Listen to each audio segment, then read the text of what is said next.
శ్రీ గురుభ్యో నమః. అందరికీ నమస్కారాలండి. ఈనాడు మనం పద్మపురాణంలోని మాఘపురాణంలో 22వ అధ్యాయం చెప్పుకుందాం. తీర్థయాత్రల ఫల వివరణలు ఈ అధ్యాయంలో ఉంటాయి. గురువర్య, తీర్థం అనేది అంటే అంతా నీరే కదా, కొన్నిటికి గొప్పతనం, కొన్నిటికి ఆ గుణం లేకపోవడం అనేది ఎట్లా వచ్చింది అని దిలీప మహారాజు వశిష్ఠ మహర్షిని ప్రశ్నించాడు. రాజా, మనుషులలో కొందరు అధికులు, కొందరు అల్పులు అని భేదం ఉన్నట్టుగానే ఆయా క్షేత్ర విశేషాలను బట్టి కొన్ని తీర్థాలకు ఆధిక్యం కలిగింది. ముఖ్యంగా మునులు ఆదరించినవి అధిక పవిత్రాలు, కొన్ని స్వచ్ఛమైనవిగా ఉండడం వల్లను, కొన్ని సహజంగా ఏదో ఒక ప్రభావం కలవై ఉండడం వల్లను వాటికి పవిత్రత సిద్ధిస్తుంది. ఆ గుణం లేని నీటికి ఘనత లేదు అని వశిష్ఠుల వారు చెప్పారు. ఆ మాటకు దిలీపుడు సంతోషించి, మహాత్మా, తీర్థసేవ చేసేవారు ఏ నియమాలు పాటించాలి, ఏమేం చెయ్యాలి, భార్యతో వెళ్ళిన వాడే నియమాలతో ఉండాలా, తీర్థాలలో ఏవి వదలాలి, ఏవి వదలనక్కరలేదు, వీటిని వివరించవలసిందిగా కోరుతున్నాను అని అడిగాడు. అప్పుడు వశిష్ఠుల వారు ఇట్లా వివరించారు. తీర్థయాత్రలకు వెళ్ళేవారు కొన్ని నియమాలు పాటించాలి మహారాజా. ఒంటిపూట భోజనం చేయాలి, నేల మీద పడుకోవాలి, అభ్యంగన స్నానం అంటే తలంటు పోసుకోకూడదు, పరాన్నం అంటే ఇతరులు పెట్టే అన్నం లేదా ఇతరుల తిండి, పరులు వండినది తినకూడదు, స్వహస్తపాకమే చెయ్యాలి అంటే తాము పదార్థాలు వెంట తీసుకువెళ్ళి లేదా అక్కడ క్షేత్రాల్లో కొనుక్కొని తీసుకువచ్చి తాము వంట చేసుకుని తినాలి. ఏనుగులు, గుర్రాలు మొదలైన వాహనాల మీద వెళ్ళకూడదు, శరీర శ్రమ కలిగించే దూర ప్రయాణం చేయకూడదు, బోయలు మొదలైన హీనజాతులున్న గ్రామాలలో బస చేయకూడదు అంటే ఉండకూడదు, అవకాశం అయిన చోట కుమ్మరి ఇంట్లో ఉండడం మేలు. తాను వెళ్ళవలసిన క్షేత్రానికి వెళ్ళిన తరువాత మొట్టమొదటి రోజు అక్కడి తీర్థంలో స్నానం చేసి ఉపవాసం ఉండాలి.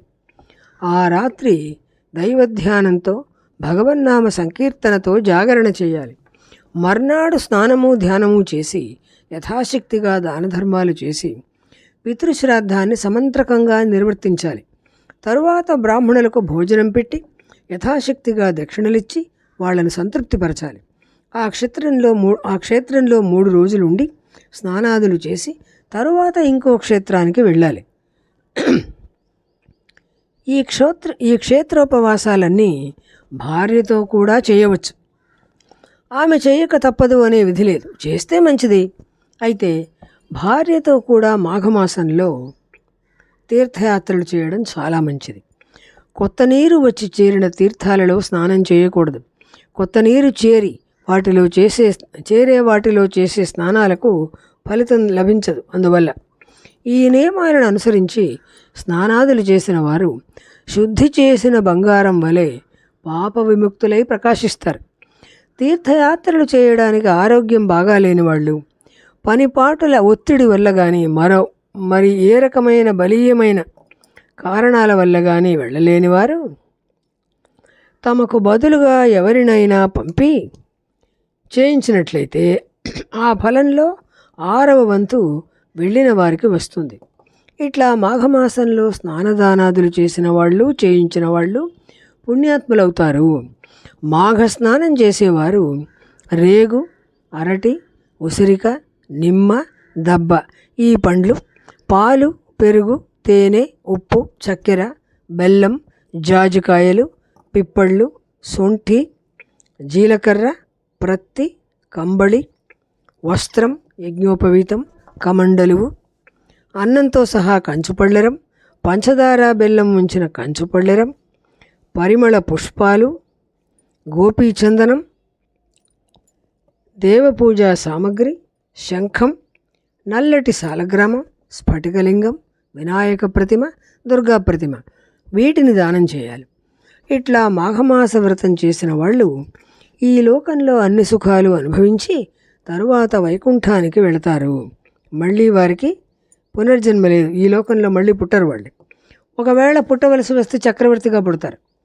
ఈ విధంగా మాఘమాసంలో ప్రాతకాలంలో స్నానం చేసి దాన ధర్మాలు చేస్తూ దైవధ్యానంతో హరిపూజలతో కాలం గడుపుతూ ఒకచోట హరిప్రతిమను ఉంచి షోడశోపచారాలతో ఆరాధిస్తూ ఉండేవాళ్ళు అన్ని పాపాలు పోయి ఇహ సౌఖ్యాలు అనుభవించి ఉత్తమగతికి వెళతారు.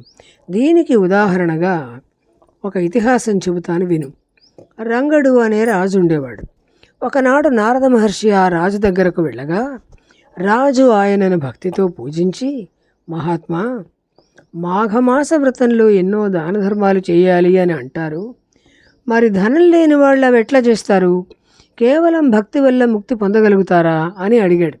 అప్పుడు నారదుల వారు చిరునవ్వు నవ్వి, నీవు అడిగిన దానికి ఒక కథ ఉన్నది, చెప్తాను విను. ఒకప్పుడు నేను అమరావతికి వెళ్ళాను. ఇంద్రుడి సభలో ఇంద్రుడితో సమానంగా దివ్య సింహాసనాల మీద ధర్మవాహనుడనే రాజు, శృతిపాలుడనే బీద బ్రాహ్మణుడు కూర్చుని ఉన్నారు. మహారాజు ధర్మవాహనుడు ధనవ్యయంతో పుణ్యకార్యాలు చేసి స్వర్గానికి వచ్చాడు. శృతిపాలుడు చదువుకున్న బుద్ధిమంతుడు, సదాచారపరుడు. వేద విధులను భక్తి శ్రద్ధలతో నెరవేర్చి ముసలితనంలో కేదార క్షేత్రంలో మాఘమాసమంతా సక్రమంగా వ్రతం చేసి మరణించాడు. మాఘమాస వ్రతం చేసిన పుణ్యం వల్ల శివలోకంలోనూ వైకుంఠంలోనూ సత్యలోకంలోనూ ఒక్కొక్క కల్పం ఉండి ఇంద్రలోకానికి వచ్చాడు. విన్నావా? భక్తితో త్రికరణ శుద్ధిగా సదాచారం వదలకుండా జీవితం గడిపిన భక్తులకు ధనధాన్యాదుల ప్రసక్తి లేదు అని నారదుల వారు రంగభూపతికి చెప్పినట్లుగా దిలీప మహారాజుకు వశిష్ఠుల వారు చెప్పారు. దీంతో మనం 22వ అధ్యాయం ముగించుకున్నామండి. రేపు పద్మపురాణంలోని మాఘపురాణంలో 23వ అధ్యాయం చెప్పుకుందాము. స్వస్తి.